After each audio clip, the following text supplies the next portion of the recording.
Subhash mic off कर देना। जी sir.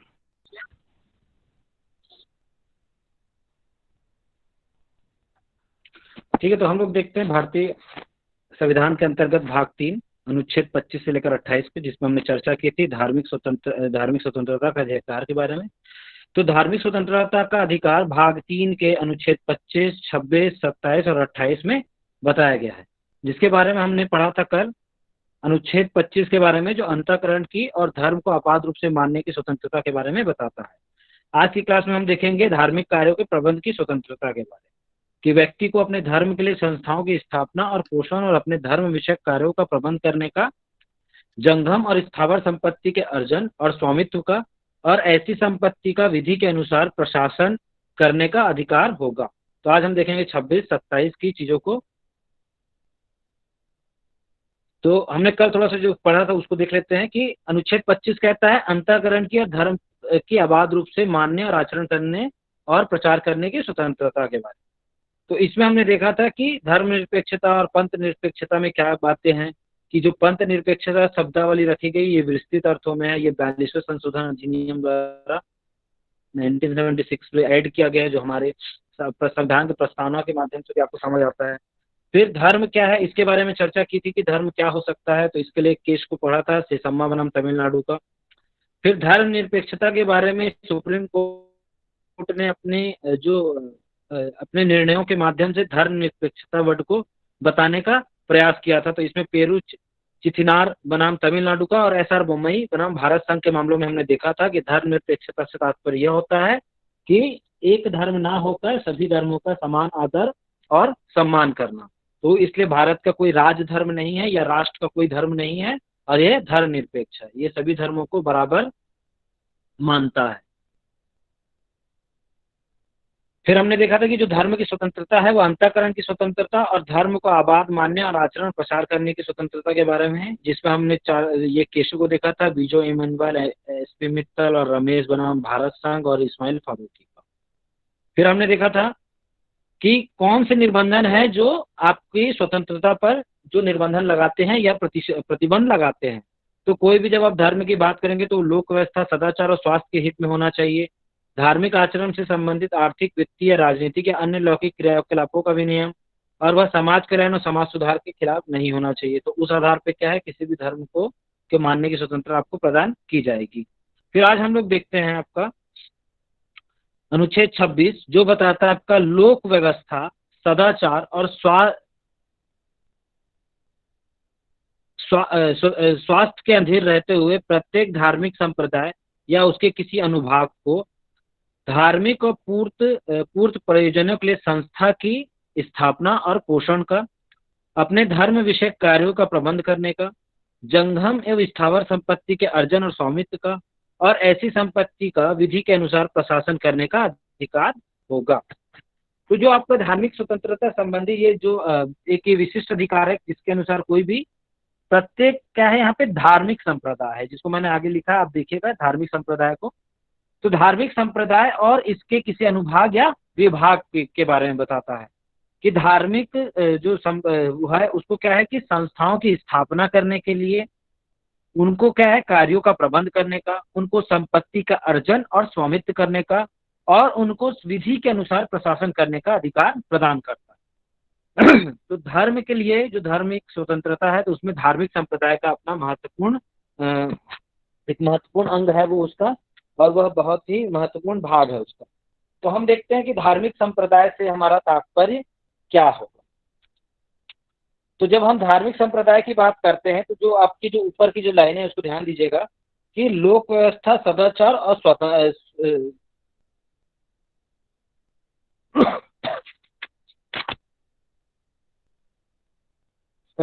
स्वास्थ्य को ध्यान में देते हुए, ठीक है। तो ये तीन चीजें हैं, ये आपका निबंधन है, इनके अधीन रहते हुए क्या है, प्रत्येक धार्मिक संप्रदाय और उसके विभाग को ये अधिकार आपके दिए गए हैं। तो पहले हम देखते हैं कि धार्मिक संप्रदाय क्या होगा। तो धार्मिक संप्रदाय के लिए हम ये मान सकते हैं कि व्यक्तियों का समूह होगा, जो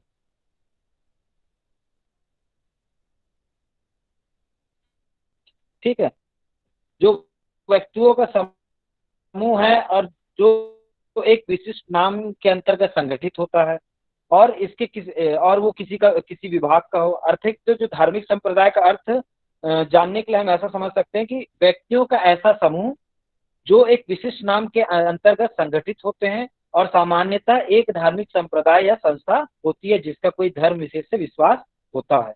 तो इसके लिए कई जो न्यायालय ने विभिन्न मामलों में इसको बताया, तो धार्मिक संप्रदाय की इन्होंने 3 घटकों को बताया है। आपका पहला होता है कि ऐसा जो व्यक्तियों का समूह है जिनकी जो सामान्य जीवन पद्धति हो, और वो जो सामान्य जीवन पद्धति क्या किस चीज के लिए होगी, आपका आध्यात्मिक पद्धति हो, आध्यात्मिक अभिवृद्धि के लिए होगी, है ना। दूसरी बात होगी कि वो जो संगठन वो सामान्य गठन होना चाहिए, जिसमें किसी प्रकार का ये नहीं होना चाहिए, बल का प्रयोग नहीं होना चाहिए, सामान्य तौर पे वो संगठन होना चाहिए। और उसका तीसरी बात है वो पृथक रूप से उसका नाम हो, पृथक नाम हो। तो जब ये 3 बातें हमारे पास आएंगी तो हम उसको क्या मानेंगे, धार्मिक संप्रदाय मानेंगे। एक ऐसे व्यक्तियों का समूह जो सामान्य जीवन जीता हो और सामान्य जीवन पद्धति पर क्या है, विश्वास रखता हो, और वह जो जीवन है किसके लिए होगा, आध्यात्मिक अभिवृद्धि के लिए उपयुक्त होना चाहिए। ठीक है। दूसरी बात है कि वो सामान्य संगठन होना चाहिए। तीसरा उसका पृथक नाम होना चाहिए। जैसे इसमें हम लोग देखते हैं कि जो रामानुज के अनुयायी वैष्णव होते हैं, माधवाचार्य के अनुयायी, मुसलमान के हनफीस या Chishti, Dawood Bohra, Roman Catholic mission, हिंदूवाद, द्वैतवाद, अद्वैतवाद, शैव, आनंद मार्गी आदि क्या है, ये धार्मिक संप्रदाय के एक उदाहरण के तौर पे हैं।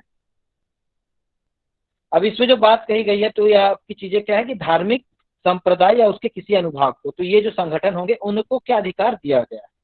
तो पहला तो उनको दिया गया है कि वो धर्म विषयक कार्यों का प्रबंध करने का धार्मिक और पूर्त प्रयोजन के लिए धार्मिक संस्थाओं की स्थापना और पोषण का।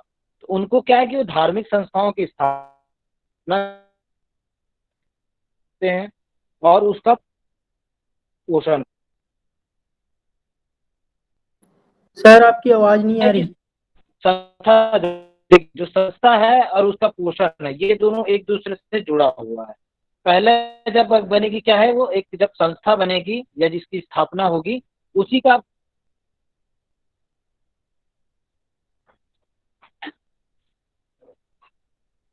हाँ ठीक है, वो नेटवर्क इशू होगा धीरे।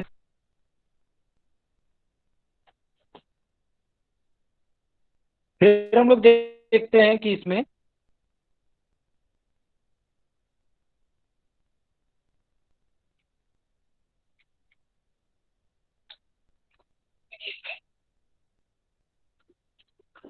कि जो आपको पहली जो लाइन है, धार्मिक और पूजन की संस्थाओं की स्थापना और पोषण का।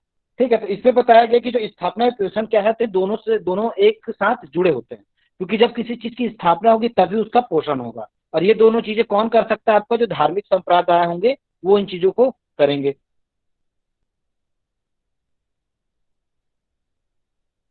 जैसे जो आपका अलीगढ़ मुस्लिम विश्वविद्यालय की स्थापना एक अधिनियम के अंतर्गत की गई है, और मुसलमानों द्वारा इसकी स्थापना नहीं की गई है। अतः ये वे उसके जो मुसलमान होंगे वे उसके पोषण का दावा नहीं कर सकते हैं। ठीक है। जैसे अलीगढ़ मुस्लिम यूनिवर्सिटी है, उसकी जो मुस्लिम यूनिवर्सिटी है उसका स्थापना कैसे की गई है, एक अधिनियम के माध्यम से की गई। तो उसके स्थापना और पोषण का अधिकार किसी धार्मिक संप्रदाय को नहीं दिया जाएगा। फिर हम जो दूसरी बात देखते हैं कि अपने धर्म विषयक कार्यों का प्रबंध करने का, तो जो धर्म विषयक कार्यों का प्रबंध करने का जो अधिकार है, उसमें क्या है, प्रत्येक जो धार्मिक संप्रदाय है वो अपने धर्म विषयक कार्यों का प्रबंध करने का पूर्ण अधिकार प्रदान किया गया है। और जो यहाँ पे शब्द लिखा गया है धर्म विषयक कार्य, का अर्थ हम ये समझ सकते हैं कि इसमें केवल विश्वास अथवा सिद्धांत तक ही परिसमित नहीं है, बल्कि कि धर्म विषयक कार्य अर्थात कि धर्म के विषय से संबंधित कार्यों का प्रबंध, जिसमें आपका उससे संबंधित पूजा पाठ, ठीक है, उससे संबंधित उसमें क्या आ सकता है, आपका पूजा पाठ आ सकता है, और उसका जो कर्मकांड होते हैं वो चीजें आ सकती है, जो उसके लिए निश्चित करेगा कि उनको इसका अधिकार प्रदान किया गया है। जैसे हिंदू धर्म की जब हम बात करेंगे तो उसमें देवताओं को भोग चढ़ाना, भगवान को भोग चढ़ाया जाता है। समय समय पर कई प्रकार के जो समारोह होते हैं और जो पूजा अर्चना आयोजित की जाती है, भजन कीर्तन किया जाता है, तो ये क्या है, धर्म विषयक कार्य है। ठीक है। तो उनको क्या प्रबंध करने का इन धार्मिक संप्रदायों को अधिकार है। और ये जितनी भी चीजें होंगी आपको, ये जो प्रबंधन होगा, ये हमेशा आपको याद रखना है कि लोक व्यवस्था, सदाचार और स्वास्थ्य के हित में होना चाहिए। उनके अधीन रहते हुए ही वो उन कार्यों को कर सकते हैं।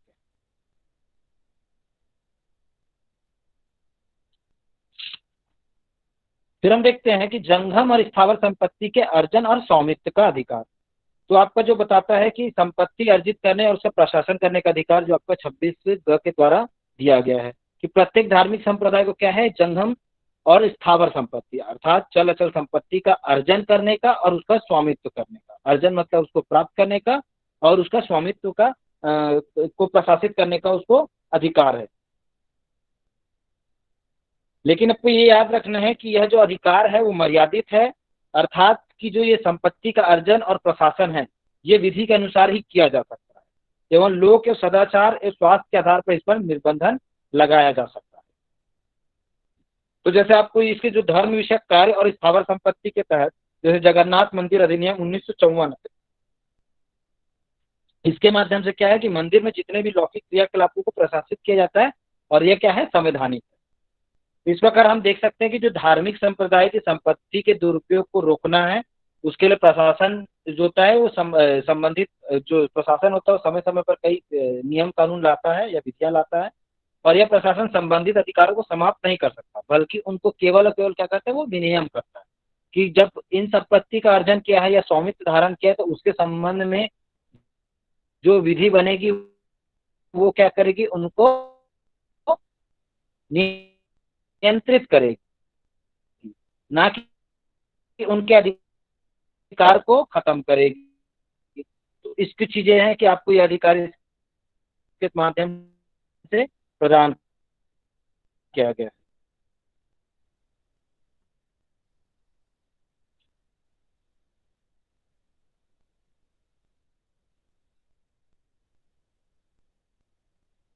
फिर आपको जो आगे है कि ऐसी संपत्ति का विधि के अनुसार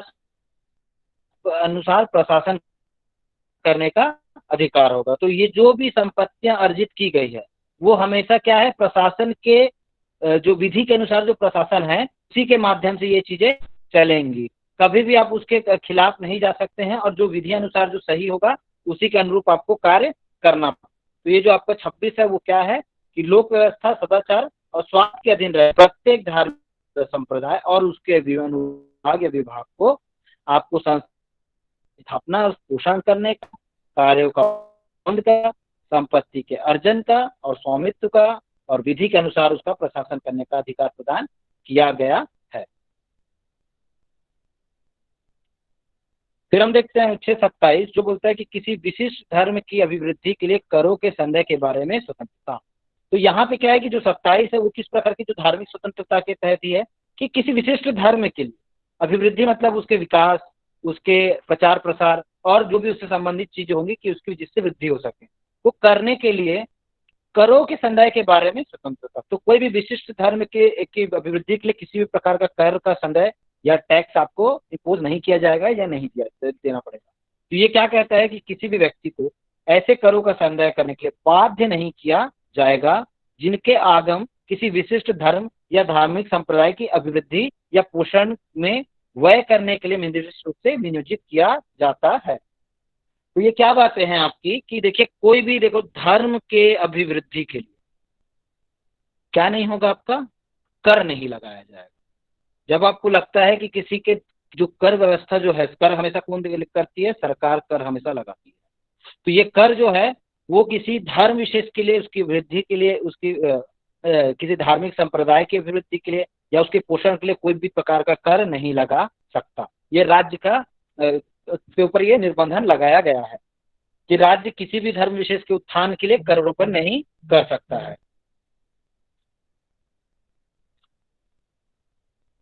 और जो राज्य अगर मान लो ऐसा कर कोई, और राज्य का ये है कि राज्य अगर कोई कर वसूलता है, ठीक है, तो उसका जो उसको क्या है कि किसी धर्म के पोषण के लिए उसको खर्च भी नहीं कर सकता है। ठीक है, ये भी बात आपको याद रखनी है कि ना वो किसी प्रकार का धार्मिक कर लगाएगा और ना ही जिससे किसी धर्म की अभिवृद्धि, उसकी पोषण या उसके व्यय के लिए उसका यूज किया जाए या उसका प्रयोग किया जाए, तो ऐसा कार्य जो है राज्य नहीं कर सकता। लेकिन यहाँ पर आपको याद रखना है कि राज्य क्या है, शुल्क आरोपित कर सकता है कुछ मामलों में। तो शुल्क जो होता है वो कर से डिफरेंट चीजें होती है, या उसकी दोनों में विभिन्नता होती है। कर क्या होता है कि जब भी हम कर की बात करते हैं तो कर क्या होता है, एक अनिवार्य रूप से होता है जो किसे हर जो जनता होती है उसको देना होता है। जबकि शुल्क क्या होता है, जो उस सेवा का उपयोग करेगा केवल वही व्यक्ति क्या है, शुल्क को प्रदान करता है। तो इस प्रकार की जो चीजें हैं, तो यहाँ पे आपको बस इतना जानना है कि जो राज्य की जो बातें हैं कि किसी विशिष्ट धर्म की अभिवृद्धि के लिए करों के संदेह के बारे में स्वतंत्रता प्रदान की गई है भारतीय संविधान के तहत अनुच्छेद 27 के द्वारा।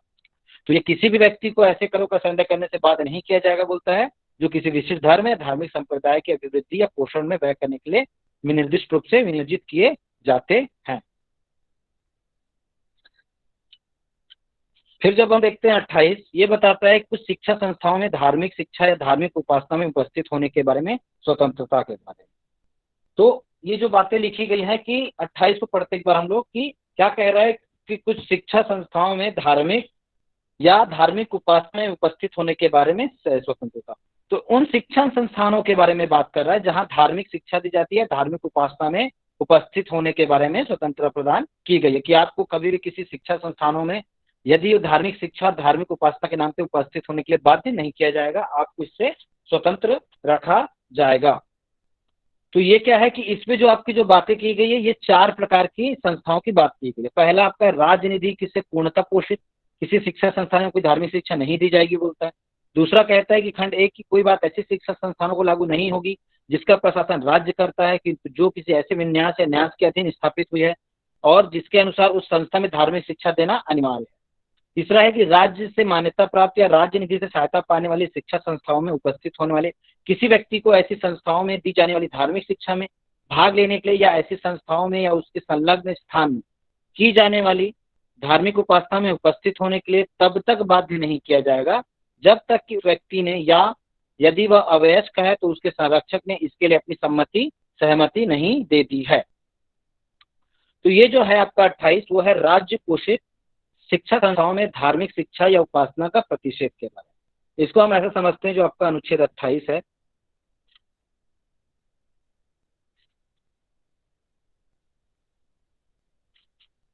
जो आपका अनुच्छेद 28 है वो क्या बता रहा है कि राज्य निधि से पूरी तरह पोषित किसी शिक्षक संस्थाओं में कोई धार्मिक शिक्षा नहीं दी जाएगी।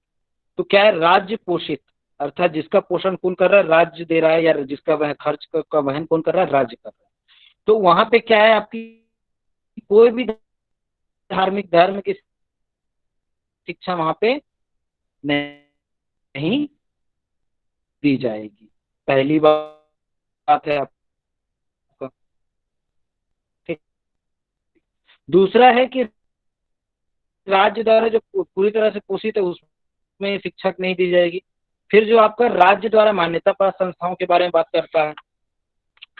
फिर आपको बोलता है राजनीति से सहायता प्राप्त करने वाली संस्थाएं और राज्य प्रशासित किसी धार्मिक न्यास के अधीन स्थापित संस्थाएं। तो आप इसको नोट कर लीजिए कि राज्य पोषित हो गया पहला, दूसरा हो गया आपका मान्यता प्राप्त,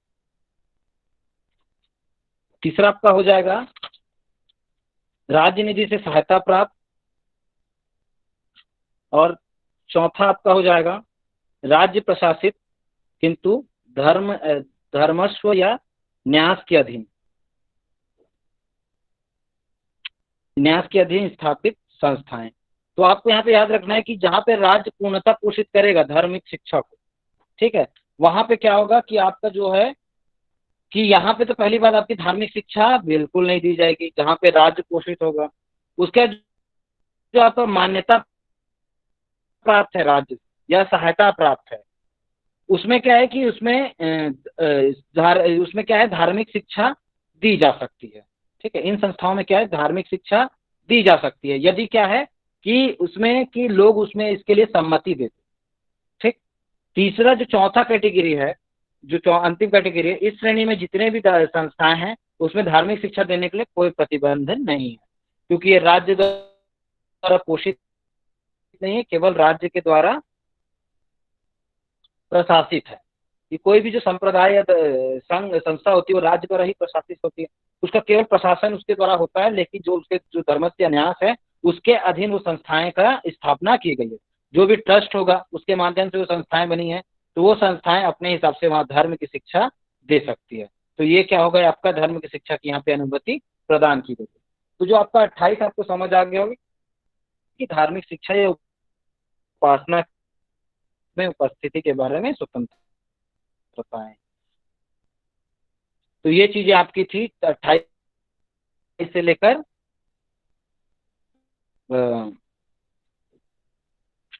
जो आपकी बताई गई थी 25 से लेकर 28 तक में, जो धार्मिक स्वतंत्रता के बारे में आपको चीजों को बताता है। इसमें आप एक केस का नाम नोट कर लीजिएगा, अरुणा राय, भारत संघ का मामला था ये, 2003 का। तो इस मामले में क्या हुआ था कि उच्चतम न्यायालय ने कहा कि जहां राष्ट्रीय पाठ्यक्रम में धर्म की शिक्षा देने की बात नहीं, ठीक है, तो ये राष्ट्रीय जो एनसीईआरटी होता है या जो भी शिक्षा मंडल होता है, उसमें क्या राष्ट्रीय पाठ्यक्रम में धर्म की शिक्षा देने की बात नहीं हो, अपूर्ति नैतिक मूल्यों की शिक्षा में सरोकार रखता हो, वहां केंद्रीय सलाहकार बोर्ड के अनुमोदन की आवश्यकता नहीं। तो आपने देखा होगा कि जो बुक्स जो छपती है, ठीक है, उसमें कहीं भी आपको धर्म से संबंधित शिक्षा का वर्णन नहीं मिलता है। क्यों? क्योंकि राष्ट्र किसी भी धर्म को ये मान्यता प्रदान क्या है, किसी राष्ट्र का कोई धर्म नहीं हो, धर्म निरपेक्षता का पालन करता है। लेकिन अगर किसी व्यक्ति के संबंध में, चाहे वो धार्मिक गुरु ही क्यों ना हो, उसके संबंध में अगर शिक्षा का प्रावधान रखा गया है, जैसे मान लीजिए गुरु नानक जी के बारे में के वचनों को अगर वाणियों को रखा गया है, तो उसको केवल नैतिक शिक्षा के तौर पर देखा जाएगा, और नैतिक शिक्षा हमेशा जो धार्मिक शिक्षा से ऊपर माना जाता है। तो नैतिक शिक्षा के आधार पे उन चीजों को छेद है या नहीं, तो इसके लिए बातें कही गई थी। आपका एक जो केस था DAV college versus state of Punjab, ये आपका 1971 का मामला था। DAV college versus state of Punjab के मामले में बताया गया था कि यदि पाठ्यक्रम में, जैसे एक उदाहरण से बोला गया था कि यदि पाठ्यक्रमों में गुरु नानक के उपदेश सम्मिलित है, तो इसका आशय किसी धर्म विशेष का पोषण करना नहीं है। अपितु वह गुरु नानक के जीवन है उसकी शिक्षाओं का एक शैक्षणिक अध्ययन तथा शोध मात्र है, और विद्यार्थियों में नैतिकता का संचार करने तथा उनके चरित्र का निर्माण करने के लिए पाठ्यक्रमों में महापुरुषों के आदर्श, उपदेश, संदेश एवं जीवन चरित्र का अध्ययन सम्मिलित करना वांछनीय है। यह नैतिकता और चरित्र निर्माण का पोषण करते हैं, किसी धर्म विशेष का नहीं। अतः नैतिक शिक्षा और धार्मिक शिक्षा में अंतर है, और अनुच्छेद 28 धार्मिक शिक्षा का निषेध करता है, ना कि नैतिक शिक्षा का। तो जो आपका ये जो है आपको धार्मिक स्वतंत्रता की जो गारंटी होता है 25 से लेकर 28, उसमें यह है कि राज्य कभी भी धार्मिक शिक्षा को बढ़ावा नहीं देगा, लेकिन वो जिन महापुरुषों की बातों को कहता है उसका मतलब यह है कि वो नैतिक शिक्षा को बढ़ावा दे रहा है, ना कि किसी धर्म विशेष को। तो ये क्लास यहीं पे खत्म होती है।